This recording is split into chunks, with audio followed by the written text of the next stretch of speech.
Hello everyone, welcome and welcome back to Sketch School of Art and Creativity. I hope you are doing well और तुम बहुत सारी practice कर रहे होगे, समझ रहे होगे, अपने एग्जाम की प्रिपरेशन अच्छे से कर रहे होगे। तो आज की वीडियो में हम सॉल्व करने वाले हैं एनआईटी का प्रीवियस ईयर पेपर। देखो एनआईटी में जो क्वेश्चन आते हैं ना वो बहुत ज़्यादा क्रिएटिव क्वेश्चन आते हैं कि आपको प्रॉब्लम्स दी जाती है, आपको उसका सोल्यूशन करना होता है या फिर आपको कुछ डिज़ाइन करने के लिए दिया जाता है या फिर आपको कुछ रिसेंबल करने के लिए दिया जाता है। तो जितने भी क्वेश्चन आएंगे ना वो सब क्रिएटिव आएंगे। सीन मेकिंग आ सकता है, पोस्टर आ सकता है, किसी एक प्रॉब्लम के सॉल्यूशन का स्केच बनाने के लिए आ सकता है, कोई एक फोटो दी जा सकती है जिसको आपको सही से असेंबल करना है। और आज की वीडियो में हम बहुत सारे क्वेश्चंस डिस्कस करने वाले हैं, जिसमें से कि पहला जो क्वेश्चन है वो ये है कि आपको एक पोस्टर बनाना है। ठीक है, और जो पोस्टर का थीम है वो ये है कि क्रो वांट जूस, ये थीम है। जो सेकंड क्वेश्चन है वो ये है कि आपको एक प्रॉब्लम दी गई है कि दो पर्सन्स है और एक के घर से दूसरे के घर पे पत्ते आ रहे हैं पेड़ से। अब उसका सोल्यूशन निकालना है, 4 सोल्यूशन। ठीक है, और जो नेक्स्ट क्वेश्चन है वो ये है, ये जो पिक्चर है ना ये दी गई है और आपको इसको असेंबल करना है। ठीक है, तो इन सारे क्वेश्चन का हम आज की वीडियो में सोल्यूशन करने वाले हैं और मैं सब में समझाऊंगी तुम्हें कि इसको करते वक्त तुम्हें क्या क्या चीजें ध्यान रखनी है और क्या क्या चीजें तुम्हें सही से करनी है, जिससे कि आपका सोल्यूशन और बेटर बन जाए। तो फटाफट से वीडियो को स्टार्ट करते हैं, साथ में पेंसिल पेन सब लेके बैठो और सोल्यूशन को प्रॉपर्ली बनाओ। ओके गाइस, तो लेट, ये हमारा फर्स्ट क्वेश्चन है। क्वेश्चन ये है कि आपको एक पोस्टर बनाना है जिसका जो थीम है वो ये है क्रो वांट जूस। अब सबसे पहले इस क्वेश्चन को बनाने के लिए तुम क्या करोगे, ब्रेनस्टॉर्मिंग। ठीक है, अब इसमें क्रो होगा, कोई एक थीम होना चाहिए। अब अपने हिसाब से कोई भी थीम जो है आप चूज कर सकते हो। ठीक है, यहाँ पे मेरे दिमाग में एक इंटरेस्टिंग सा थीम आया था, दैट जो वो क्रो वाली एक स्टोरी है जिसमें कि वो वाटर के लिए बार बार कंकड़ डालता है मटके में, वही वाली story. So I just frame that story here. दो आपने देख सकते हैं क्रो बनाए हैं, ऊपर हमने थोड़ा सा लिखने की कोशिश करी है। ठीक है, ऐसे ही तुम्हारे माइंड में कोई भी आइडियाज आ सकते हैं, इट्स अप टू यू कि आप क्या सोच रहे हो। लेकिन देखो, हम चीज़ों को एकदम रैंडमली नहीं प्लेस कर सकते शीट पे, है ना। हमें कोशिश करनी है कि सारी चीज़ें बैलेंस हो, हमें बैलेंस समझ में आता हो, हमें डिज़ाइन प्रिंसिपल समझ में आते हो, जिससे कि हम अच्छे से बैलेंस कर पाए। जो एनआईडी और निफ्ट होता है ना, उसमें मोस्ट ऑफ द क्वेश्चन आपके डिज़ाइन बेसिस आते हैं, या चाहे पोस्टर डिज़ाइन हो गया, प्रोडक्ट डिज़ाइन हो गया, ये सब डिज़ाइन बेस्ड जो क्वेश्चन है ना, उसमें डिज़ाइन प्रिंसिपल समझ में आना बहुत ज़रूरी है। ठीक है, हाँ, और भी चीज़ें बहुत ज़्यादा ज़रूरी है कि आपकी ड्राइंग अच्छी होनी चाहिए। ड्राइंग मीन्स ये नहीं कि तुम बहुत सुंदर बनाने चाहिए, तुम्हें टेक्निकली ड्रॉ करना आना चाहिए, तुम्हें डिज़ाइन प्रिंसिपल समझ में आने चाहिए, तुम्हें अच्छे से प्रेजेंटेशन करना आना चाहिए। ठीक है, जैसे कि अब यहाँ पे हमने ऊपर टेक्स्ट लिखा है, तो हमने टेक्स्ट को बड़े रैंडमली नहीं लिखा है। यू कैन सी कि एक प्रॉपर कैलीग्राफी में लिखा है, लगना चाहिए कि हाँ प्रिंटेड इफेक्ट है, तभी वो पोस्टर जैसा लगे। ठीक है, हाँ, बहुत ज़्यादा रियलिस्टिक नहीं बनाना है, ऐसा भी नहीं बनाना कि एकदम बहुत ज़्यादा रियलिस्टिक लगे, but you can draw illustrative, है ना। आप थोड़ा सा इलस्ट्रेट कर सकते हो, इलस्ट्रेटिव वे में चीज़ों को बना सकते हो। और इलस्ट्रेटिव वे में बनाने का सबसे सिंपल तरीका ये है कि बेसिक डिज़ाइन बनाओ and then outline it with micron pen. थोड़ा सा इलस्ट्रेटिव वे में साथ में माइक्रोन पेन करो, लाइट डार्क, एंड उसे अच्छे से प्रेजेंट करो। ओके, तो यहाँ पे हमने क्या किया, 2 क्रो बनाए हैं। ठीक है, साथ में एक वेसल बनाया है, कुछ जूस बनाए हैं, कुछ फ्रूट्स बनाए हैं, और ये सब किस थीम को रिलेट कर रहा है, जो हमें क्वेश्चन में प्रोवाइड किया गया है ना, उस थीम को रिलेट किया गया है। उसके साथ अभी मैंने एक चीज़ बोली थी, दैट बैलेंस, कि आपको ऑलमोस्ट सारे डिज़ाइन प्रिंसिपल समझ में आने चाहिए। मैं थोड़ा सा एक छोटा सा डिज़ाइन प्रिंसिपल बताती हूँ, जैसे कि जो है बैलेंस। अब बैलेंस डिज़ाइन प्रिंसिपल का मतलब क्या होता है ना, कि आपकी जो पूरी शीट है उसका एक पोर्शन ऐसा ना हो कि बहुत ज़्यादा भरा है और एक पोर्शन बहुत खाली है। अगर हम इस बात का ध्यान रखते हैं तो हमारा स्केच जो है बहुत अच्छा लगता है। ठीक है, इसके अलावा और भी बहुत सारे डिज़ाइन प्रिंसिपल है जो तुम्हें समझ में आने चाहिए, तुम्हें पता होने चाहिए, जिससे कि आपका स्केच जो है वो अच्छा बनेगा।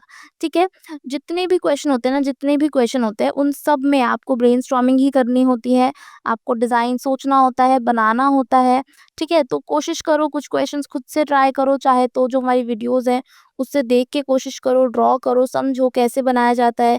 ठीक है, टेक्निकली बनाओ, नहीं बन रहा है तो वीडियोज़ देखो, हमारे चैनल पे भी वीडियोज़ हैं, कुछ वीडियोज़ आप वहाँ पे देख सकते हो। ठीक है, और उसको अच्छे से प्रेज़ेंट करने का कोशिश करो, जिससे कि तुम्हारी एग्ज़ाम की प्रिपरेशन एक लेवल थोड़ा-सा ऊपर हो, है ना? जब तक तुम शुरू नहीं करोगे तब तक कुछ नहीं होगा। Okay, presentation is also very important. जितना अच्छा आप प्रेज़ेंट करते हो, उतना ज़्यादा जो लुक होता है ना स्केच का वो बेटर आता है ना? जैसे तुम देख सकते हो यहाँ पे माइक्रोन पेन यूज़ करा गया है। तो माइक्रोन पेन एक बहुत अच्छा मीडियम है रेंडर करने के लिए, फटाफट चीज़ें हो भी जाती है और बहुत ज़्यादा इंटरेस्टिंग भी लगती है। ठीक है? तो तुम माइक्रोन पेन यूज़ कर सकते हो। अगर तुम्हें लगता है कि तुम माइक्रोन पेन से उतना बेटर नहीं कर सकते हो, तो पेंसिल कलर भी यूज़ कर सकते हो। ठीक है? लेकिन ये सारे मीडियम्स अगर आप सीखो, आप समझो, तो ईज़िली तुम्हें समझ में आएगा और अच्छे से कर भी लोगे। ठीक है? तो मैं तो कोशिश करती हूँ कि क्लासेस में सारे मीडियम्स ही बच्चों को समझाऊँ, चाहे वो माइक्रोन पेन हो, पेंसिल कलर हो, जितने एग्ज़ाम में अलाउड है, ताकि आप अपने हिसाब से अपने लिए मीडियम चूज़ कर सको, अपने लिए बेस्ट मीडियम डिसाइड कर सको। और वो तुम तभी कर सकते हो जब तुम्हें सारे मीडियम्स पता हो, तुमने समझे हो, सीखे हो, तो आप ईज़िली उसे कर सकते हो। जब तुम्हें पता ही नहीं है एक मीडियम के बारे में कि उसे कैसे यूज़ करते हैं, तो तुम कैसे सीखोगे? तुम कैसे समझोगे कि वो तुम्हारे लिए बेस्ट है कि नहीं?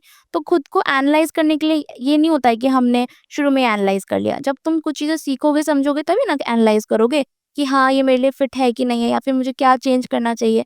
तो ये सब चीज़ें हम तभी चेंज करते हैं जब हमें पता हो, हमें नॉलेज हो उसकी। ठीक है?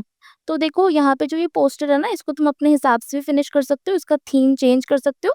बस जो चीज़ें मैंने बताई हैं, उसको आपको फ़ॉलो करना है। ठीक है? एक बेसिक थीम सोचना है, उसको अप्लाई करना है, शीट को बैलेंस रखना है और कोशिश करनी है कि आपका वो जो पोस्टर है वो बहुत अच्छा बने और थीम से रिलेट भी करे और जो क्वेश्चन में लिखा है ना उससे प्रॉपर वो प्रेजेंट होना चाहिए। ठीक है? अगर वो प्रेजेंट नहीं हो रहा है तो सोल्यूशन ठीक नहीं बनेगा। ओके गाइज, सो इसको प्रॉपरली ड्रॉ करो और साथ ही में नीचे जो नंबर दिया गया है वहाँ पे तुम सेंड कर सकते हो। You can see this is the final sketch for first sketch. चलो अब हम चलते हैं सेकंड स्केच पे। Okay, so this is the second question. यहाँ ये क्वेश्चन है आपका कि आपको 4 सॉल्यूशन बनाना है। एक आपको प्रॉब्लम दी गई है और उसका आपको 4 सॉल्यूशन बनाना है और प्रॉब्लम जो ये है कि राजीव के घर में एक नीम का पेड़ है और संजय के घर में उसके पत्ते जो है वो गिरते हैं। तो अब इसका as such as a designer हमें सॉल्यूशन बताना है कि क्या सॉल्यूशन हो सकता है इसका। ठीक है? तो जो भी तुम सॉल्यूशन सोचोगे ना, ऑब्वियसली तुम्हारे माइंड में कुछ ना सॉल्यूशंस तो ज़रूर आए होंगे। तो उन सारे सॉल्यूशन को आप टेक्निकली बनाओगे। ठीक है? आप उसको अच्छे से फ्रेम करके दिखाओगे कि हाँ, ये सॉल्यूशन हो सकता है। तो जितनी भी चीज़ें आप बनाओ, कोशिश करो कि टेक्निकली बनाओ। तो इससे बस ये होगा कि जो जो भी आपका आइडिया है ना, वो अच्छे से प्रेज़ेंट हो पाएगा, समझ में आएगा एग्ज़ामिनर को कि आप क्या समझाना चाह रहे हो और उसको लिखो ज़रूर। ठीक है? शॉर्ट में लिखो कि क्या है वो आइडिया। ठीक है? जैसे फर्स्ट वन आप देख सकते हो, फर्स्ट फ्रेम में मैंने एक पेड़ बनाया है और साथ में एक पर्सन को दिखाया है जो कि उसकी ट्रिमिंग कर रहा है। सो व्हाट इट्स मीन, इसका मतलब ये है कि रेगुलर ट्रिम कर दिया जाए पेड़ को, तो जो पत्ते हैं वो नहीं गिरेंगे। ठीक है? तो ये एज़ अ वन सॉल्यूशन हो गया। It's very simple solution. देखो जो भी सॉल्यूशन होता है ना, ऐसा नहीं होता है कि वो बहुत ज़्यादा यूनिक होना चाहिए। वो आपका फिज़िबल होना चाहिए। फिज़िबिलिटी इज़ आल्सो वेरी इंपॉर्टेंट कि क्या वो रियल में पॉसिबल है कि नहीं है, वो फिज़िबल है कि नहीं है। As a designer feasibility is very important point. अगर आपका आइडिया फिज़िबल नहीं है, तो वो किसी काम का नहीं है। ओके गाइज़, सो इसीलिए जो भी तुम सोचते हो ना, एज़ सच कभी भी तुम्हें कोई भी ऐसा क्वेश्चन आता है जिसमें कि बोला जाता है कि ये प्रॉब्लम है, इसका सॉल्यूशन बनाओ, तो उसका सॉल्यूशन फिज़िबल होना चाहिए, उसका सॉल्यूशन ऐसा होना चाहिए जो कि रियल में इम्प्लीमेंट किया जा सके। अगर वो रियल में इम्प्लीमेंट नहीं किया जा सकता है, तो फिर वो सही सॉल्यूशन नहीं होगा। ओके? सेम आपको अदर फ्रेम्स में भी करना है। जो भी आप सोच रहे हो, उसको आपको टेक्निकली ड्रॉ करना है और ऐसा नहीं कि बहुत ज़्यादा रियलिस्टिक, आपको इलस्ट्रेटिव वे में बनाना है। ठीक है? जैसे फर्स्ट फ्रेम में हमने ये सोचा था कि हाँ, फर्स्ट फ्रेम में रेगुलर ट्रिमिंग हम कर सकते हैं, तो वो हमारा फर्स्ट फ्रेम हो गया। सेकंड फ्रेम में है कि हम जो घर है, जो संजय के घर है, उसके टुवर्ड एक नेट लगा सकते हैं। ठीक है? जिससे कि जो सारे पत्ते हैं वो नेट पे गिरे और हम उसको कलेक्ट कर सकें और उसका फिर बाद में यूज़ कर सकें। ये हमारा सेकंड सॉल्यूशन हो गया। ठीक है? तो सेकंड सॉल्यूशन का भी पर्पस ऑलमोस्ट वही है। ठीक है? कि हम टेक्निकली बनाएँ, ईज़िली समझा सकें और जितने भी लीव्स है ना, वो नहीं जाए संजीव के घर में। ठीक है? तो मेन जो क्वेश्चन का पर्पस है वो तो यही है कि आपको जो नेबर के घर में पत्ते जाने से रोकने हैं। ठीक है? तो जो आपका सॉल्यूशन है वो उस प्रॉब्लम के सेंट्रिक होना चाहिए, मतलब उससे रिलेटेड होना चाहिए। हम कुछ भी सॉल्यूशन नहीं बनाएँगे। ठीक है? अगर हम कुछ भी सॉल्यूशन बनाएँगे तो वो बिल्कुल भी ठीक नहीं रहेगा और वो बिल्कुल भी आपके क्वेश्चन से मैच नहीं करेगा। तो ऐसा नहीं होना चाहिए। आई नो कि एकदम से तुम लोगों के दिमाग में नहीं आ रहे होंगे सॉल्यूशन। वो तो जब तुम सीखोगे, जब तुम प्रोडक्ट डिजाइनिंग सीखोगे, जब तुम प्रॉब्लम सॉल्विंग वाला पार्ट सीखोगे, तभी आएगा। हाँ, आप 1-2 क्वेश्चन ट्राई कर सकते हो। आप सोच सकते हो कि इस क्वेश्चन को आप कितना खुद से बना सकते हो और सोच भी लेते हैं ना हम, तो हमसे बनाया नहीं जाता है कि हाँ, वो जो चीज़ है ना उसको हम शो कैसे करें, उसको हम शीट पे प्रेज़ेंट कैसे करें, वो हमसे नहीं समझ में आता है, ठीक है? तो उसके लिए तुम्हें पर्सपेक्टिव स्केच आना चाहिए, टेक्निकली ड्रॉ करना आना चाहिए, तो ईज़िली तुम समझ जाओगे, उसमें कोई प्रॉब्लम नहीं है। ऑलमोस्ट आप सीख सकते हो धीरे-धीरे, अगर आप अभी शुरू कर दो अपनी प्रिपरेशन, तो आप ईज़िली सीख सकते हो और आप एसएससी भी जॉइन कर सकते हो। सीखने के लिए हम लोग प्रॉपर्ली सारे पर्सपेक्टिव्स के जितनी भी टेक्निक चीज़ें चाहिए होती हैं, इन एग्ज़ाम्स के लिए एनआईडी, निफ्ट, यूसीट उन सबको कवर करते हैं और बहुत ईज़ी वे में। एंड ये एक प्रॉपर ऑनलाइन इंस्टीट्यूट है, तो कोई भी जॉइन कर सकता है, कहीं से भी जॉइन कर सकता है। So it's for you. तो तुम बिल्कुल भी देर मत करो, फ्री डेमो जॉइन कर लो, डेमो में आके देखो कि किस तरह से पढ़ाया जाता है, कैसे आपको सारे सॉल्यूशन क्रिएटिवली सॉल्व कर सकते हो और इतना ईज़ी होता है, वो बिल्कुल भी हार्ड नहीं होता है अगर तुम सही तरीके से सीखो उसको। ओके, तो ये सारे सॉल्यूशन हमने ऑलमोस्ट बना लिए हैं, ठीक है? एंड सबको हमने उसी अप्रोच से बनाया है, कुछ भी चेंज नहीं है, ठीक है? तो जो थर्ड सॉल्यूशन है उसमें है कि हमने बैम्बू लगा दिए, जिससे कि अब जो दूसरे के नेबर के घर में नहीं जाएँगे पत्ते, ठीक है? एंड जो फोर्थ है वो हमने एक पीवीसी नेट लगा दी है, तो उससे भी जो पत्ते हैं वो दूसरी तरफ नहीं जाएँगे। और ये सारे ही सॉल्यूशन फिज़िबल है और बहुत ज़्यादा एप्लीकेबल है, मतलब हम उसको ईज़िली अप्लाई कर सकते हैं। तो चलो अभी हम चलते हैं नेक्स्ट सॉल्यूशन पे।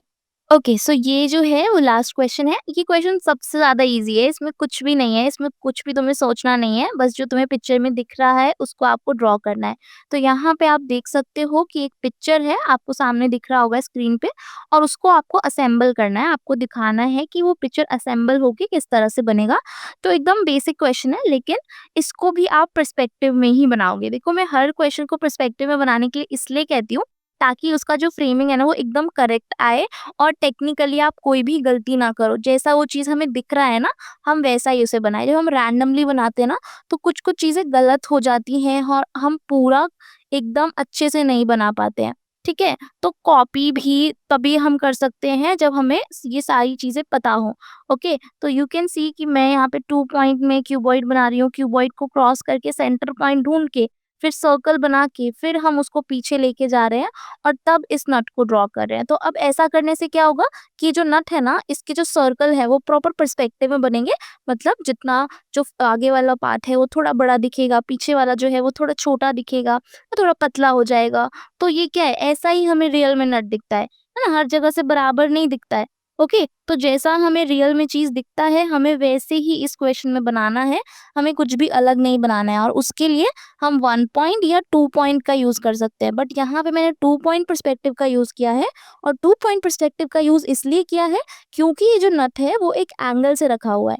अगर ये नट सीधा रखा होता तो हम 1 पॉइंट का यूज़ करते, बट यहाँ पे ये एक एंगल में प्लेस्ड है, इसीलिए हम 2 पॉइंट पर्सपेक्टिव का यूज़ कर रहे हैं। तो 2 पॉइंट पर्सपेक्टिव के लिए हमने क्या किया है, लाइन लगाई है, दोनों तरफ वैनिशिंग पॉइंट है और उस वैनिशिंग पॉइंट पे हम सारी लाइन्स को लेके जा रहे हैं, सेंटर पॉइंट ढूँढ रहे हैं और फिर हम नेट को ड्रॉ कर रहे हैं। ऐसे ही आप पर्सपेक्टिव में अपना सॉल्यूशन बना सकते हो। जब आप पर्सपेक्टिव में सॉल्यूशन बनाओगे तो कोई भी टेक्निकल एरर नहीं होगा और जैसा हम आपको क्वेश्चन में दिखा रखा है वैसा ही बनेगा, ठीक है? तो यहाँ पे ना क्वेश्चन में आप देख सकते हो कि एक तो आपको पूरा नट है और एक बोल्ट है, ठीक है? तो यहाँ पे पीछे मैंने बोल्ट बनाया है, जैसा कि वो जो असेंबल वाला जो पिक्चर ऊपर आपको दिख रहा है जिसे हमें असेंबल करना है, उसमें भी आपको दिखेगा कि एक नट है और एक बोल्ट है। तो इतना तो देख के भी समझ आ ही जाता है, बस उसको हमें ड्रॉ करना है और टेक्निकली ड्रॉ करना है ताकि जो सारी चीज़ें हैं ना वो एकदम करेक्ट बने, ठीक है? और लास्ट में इसको बहुत ज़्यादा रेंडर नहीं करना है, just you can add micron pen, ठीक है? माइक्रोन पेन से आप थोड़ा-सा हल्का डार्क लाइन बना देना, ठीक है? इसको आउटलाइन कर देना माइक्रोन पेन से, ताकि जो पूरा सॉल्यूशन है ना वो एकदम थोड़ा-सा प्रेज़ेंटेबल हो जाए, थोड़ा अच्छा हो जाए और आखिर में जो सारी पीछे की लाइन्स है उसको हम इरेज़ कर देंगे। उसको हम क्यों इरेज़ कर देंगे, ताकि हमारा जो फाइनल स्केच है वो हाइलाइट हो, ठीक है? अब तुम देख सकते हो कि हमने लाइन से कितना ईज़िली उसी उसी एंगल में उसको सेम बना दिया और कोई भी प्रॉब्लम भी नहीं हुई और लास्ट में हम इसको थोड़ा-थोड़ा सा रेंडर कर रहे हैं और ये कितना ज़्यादा ईज़ी है। तो अगर आप टेक्नीक से बनाते हो ना, अगर आपको नहीं आता है बनाना, फिर भी आप टेक्नीक से बहुत जल्दी सीख सकते हो, स्केच को बहुत ईज़िली बनाना सीख सकते हो और तुम्हें एग्ज़ाम में बहुत अच्छे मार्क्स मिल सकते हैं, ठीक है? देखो, किसी चीज़ अगर इंटरनेट पे अवेलेबल है तो उसको कॉपी तो तुम कर ही लोगे, लेकिन जब इमेजिनेशन से बनाने के लिए होता है, जब रिसेंबल करने के लिए होता है ना, तो फिर जब आपको ये सारी चीज़ें पता हो, आपने इस सब को समझा हो, तो फिर वो हो जाता है। ओके, तो ये हमारा लास्ट सॉल्यूशन है और you can see this is the final image. तो गाइज़ ये जो तीनों सॉल्यूशन है ना, ये तीनों सॉल्यूशन में सेम ही चीज़ है कि हमने टेक्निक को फॉलो किया है और जो भी हमने को ने डिज़ाइन प्रिंसिपल को फॉलो किया है, बेसिक्स को फॉलो किया है और फिर इस सॉल्यूशन को बनाया है, ठीक है? तो ये सब सॉल्यूशन बनाने के लिए ना वही चीज़ है कि आपको जो बेसिक टॉपिक्स हैं उन्हें कवर करना है और बेसिक टॉपिक्स को कवर करने के बाद आपको बनाना सीखना है, आपको प्रेज़ेंट करना सीखना है, फिर आप कोई भी क्वेश्चन को ईज़िली कर सकते हो। ओके? ओके गाइस, तो तुमने देखा कि ये जो सारे क्वेश्चन है इन सब में कितनी ज़्यादा क्रिएटिव अप्रोच चाहिए, लेकिन क्रिएटिव अप्रोच के साथ साथ आपको इन सब को टेक्निकली भी बनाना है। अगर आपको टेक्निक्स आती है, आप क्रिएटिव हो और आप करना चाहते हो एनआईडी, निफ्ट या यूसी क्रैक, आप इजीली कर सकते हो ऐसे से ज्वाइन करके। क्यों? क्योंकि आप क्रिएटिव तो हो ही, आपको बस अपनी क्रिएटिविटी को नरिश करना है, टेक्निक्स के साथ, प्रेजेंटेशन के साथ, गाइडेंस के साथ समझना है कि कैसे और इम्प्रूव कर सकते हैं, कैसे और अच्छे मार्क्स आप ला सकते हो, ठीक है? और देखो ये जो तीनों ही एग्जाम्स है ना, इस सब ना इन सब में बहुत ज़्यादा क्रिएटिव अप्रोच लगती है। जितने भी क्वेश्चन आएंगे वो क्रिएटिविटी पे ही आएंगे और साथ ही में कुछ सीन मेकिंग के क्वेश्चन आ सकते हैं, प्रोडक्ट डिजाइनिंग के क्वेश्चन आ सकते हैं, पोस्टर डिजाइन के क्वेश्चन आ सकते हैं। सो डिजाइन बेस्ड क्वेश्चन या फिर मेमोरी बेस्ड क्वेश्चन, ये सब आपको आ सकते हैं और इन सब पे ही आपको काम करना पड़ेगा। और उसके लिए आपको टॉपिक्स कवर करने होंगे, जैसे कि पोर्ट्रेट हो गया, ह्यूमन फिगर हो गया, पर्सपेक्टिव हो गया, पोस्टर डिजाइन हो गया या फिर डिजाइन प्रिंसिपल्स हो गए। सो इन सब को कवर करने के लिए, प्रॉपर अच्छे से प्रिपेयर करने के लिए आप ज्वाइन कर सकते हो एसएससी। ये प्रॉपर एक ऑनलाइन प्लेटफॉर्म है, आपकी सारी क्लासेस ऑनलाइन होती है। देखो, अगर तुम्हें लगता है कि नहीं मेरे तो स्कूल होता है, मेरा ट्यूशन होता है, मैं नहीं कर सकता प्रिपेयर, लेकिन ऑनलाइन तो आप इजीली कर सकते हो, आप प्रॉपर टाइम निकाल के कर सकते हो।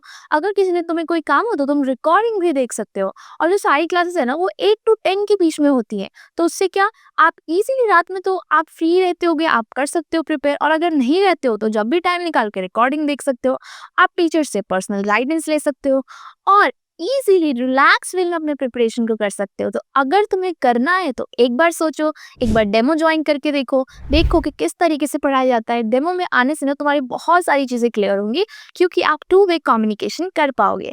ओके गाइस, जो नीचे लिंक है वहाँ से आप फ्री डेमो बुक कर सकते हो, साथ ही में वेबसाइट पे जाके कोर्स डिटेल चेक कर सकते हो और वहाँ से भी डेमो बुक कर सकते हो। तो अभी हम मिलेंगे नेक्स्ट वीडियो में नए कॉन्सेप्ट के साथ या फिर नए प्रैक्टिस वीडियो के साथ। तब तक के लिए बाय।